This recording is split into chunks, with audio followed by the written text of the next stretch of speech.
आज हम आपको अल्लाह के पैगंबर हजरत मूसा अलैहिस्सलाम और 3 कश्तियों का बहुत ही जबरदस्त वाकया बताने वाले हैं। इसीलिए इस वीडियो को पूरा जरूर देखें और इसे जरा भी मिस न करें। हजरत मूसा अलैहिस्सलाम कलीमुल्लाह थे और अल्लाह से बातें किया करते थे। आपको कई मर्तबा अल्लाह से हम कलाम होने का मौका मिला, जिसका जिक्र अल्लाह रब्बुल इज्जत ने कुरान पाक में भी किया है। हजरत मूसा अलैहिस्सलाम अल्लाह के वो पैगंबर भी हैं जिनका नाम कुरान पाक में सबसे ज्यादा मर्तबा आया है। आप अलैहिस्सलाम का नाम कुरान पाक में लगभग 136 मर्तबा आया है। आप अल्लाह रब्बुल इज्जत से कोहे तूर पर हम कलाम हुआ करते और अल्लाह से बातें किया करते थे। इसको लेकर कई सारे वाकयात भी हमें देखने को मिलते हैं, जिसका जिक्र कई किताबों में किया गया है। एक ऐसा ही वाकया हजरत मूसा अलैहिस्सलाम और 3 कश्तियों का है, और वो कुछ इस तरह है कि एक मर्तबा हजरत मूसा अलैहिस्सलाम को अल्लाह ने हुक्म दिया कि ऐ मूसा समंदर की तरफ जाओ, वहाँ 3 कश्तियां डूबने वाली हैं, जाओ और उन्हें खबरदार करो। अल्लाह का हुक्म मिलते ही हजरत मूसा अलैहिस्सलाम फौरन समुंदर की तरफ चले गए। कुछ देर आप वहाँ रुके तो एक कश्ती आती दिखाई दी जो आहिस्ता आहिस्ता साहिल की तरफ आ रही थी। आपने उन्हें खबरदार किया और कहा कि ऐ कश्ती वालों,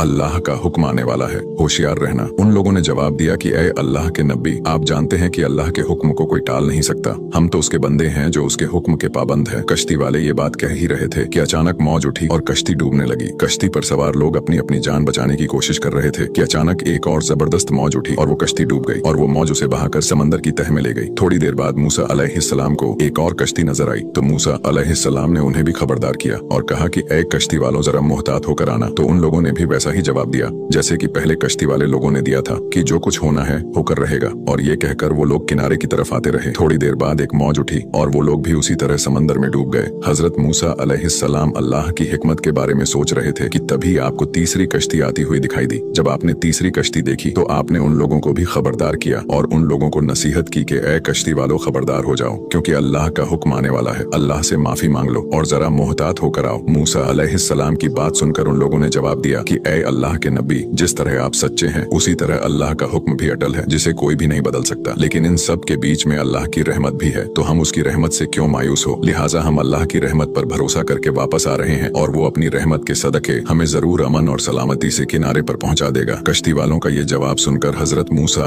अलैहिस्सलाम खामोश हो गए। जब वो कश्ती सही सलामत किनारे पर आ गई तो हजरत मूसा अलैहिस्सलाम सोचने लगे कि अल्लाह ने 3 कश्तियां डूबने का फरमाया था, लेकिन सिर्फ 2 कश्तियां ही डूबी और तीसरी हिफाजत के साथ कैसे वापस आ गई। तभी अल्लाह रब्बुल इज्जत ने फरमाया कि ऐ मूसा, आपने सुना नहीं कि तीसरी कश्ती वालों ने क्या कहा। उन्होंने मेरी रहमत को तस्लीम किया और मेरी रहमत को आवाज दी और उस पर पूरा तवक्कुल और भरोसा भी रखा, इसलिए ये कश्ती मेरी रहमत के तफील बच गई, क्योंकि जो भी मेरे दरवाजे पर आकर सदा देता है मैं उसे कभी ना उम्मीद नहीं करता। सुभान अल्लाह। एक हदीस में आता है कि अल्लाह ताला ने जब मखलूकात को पैदा फरमाया तो अर्श पर यह लिख दिया कि मेरी रहमत मेरे गजब पर गालिब है।